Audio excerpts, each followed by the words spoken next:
For Fair and Balanced Debate, Simon Rosenberg, president and founder of the New Democrat Network and a former Clinton campaign advisor. And Mark Thiessen, who's a fellow at the American Enterprise Institute, columnist for the Washington Post, and a former speechwriter for President George W. Bush. Guys, welcome back. Sure. It's good to be here. Thanks, Megyn. How are you? So it's interesting to see, the president come to Susan Rice's defense and say, don't go after her because she doesn't know anything about Benghazi. She had nothing to do with Benghazi.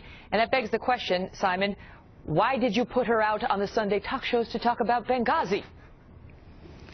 Well, Megyn, we've had this conversation a few times before. But not that particular one. Yeah. Not that particular point. I think because there were, at that moment, right, the video was still causing in other parts of the world, right, throughout North Africa, the Middle East, there were riots and demonstrations going on throughout the region. The administration was attempting to explain to the American people what was going on. And as the president said yesterday, that Susan Rice gave it her best shot. The CIA has taken responsibility for producing that intelligence report, which was a week later amended, in essence, and where they said that that wasn't really exactly what happened. And what happened was that, it was a premeditated attack. But to be clear, Susan Rice also said in the video you showed that this was a military-style attack. There's never been confusion about that from the beginning. They never said this was a bunch of guys who climbed the fence and jumped over. They said it looked like it came out of a spontaneous demonstration. And remember, the guy who conducted the attack himself gave an interview and said he was able to round up the guys to conduct the attack because of the anger of the video. And so I just think this is making a whole lot about nothing. Okay. We know. Okay. Let's not retread all the old ground. But I want to get to this. Yeah. What Simon said there was right about the guy. There was some question about the video in the early days. Some people on the scene in Libya were saying it had to do with the video, Mark.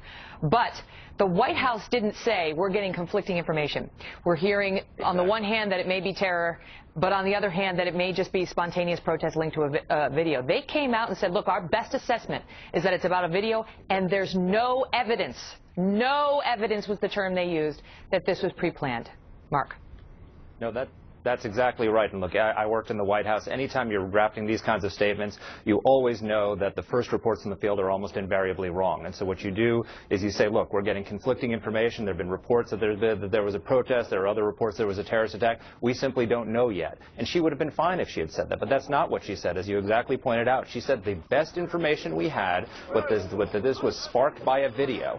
And this 5 days after the attack, when, in fact, within 24 hours attack, the CIA station chief had reported back to Washington that there was no protest, and, in fact, this was a terrorist attack. This was several days after the American eyewitnesses had been evacuated and brought to Langstell Air Force Base, where they were debriefed and said the same thing. So now it's possible she didn't know any of that, but then why was she the one that President Obama chose to go out on the air? Where was Secretary Clinton? Where was General Petraeus? Where was Director Clapper? Where was Secretary Panetta? Why was someone out of the loop the one briefing the American people on what happened in Benghazi? Simon, did you find it odd that the president was saying, take on me, when he hasn't had a press conference in 8 months, and the press corps would clearly love to take him on instead of Susan Rice?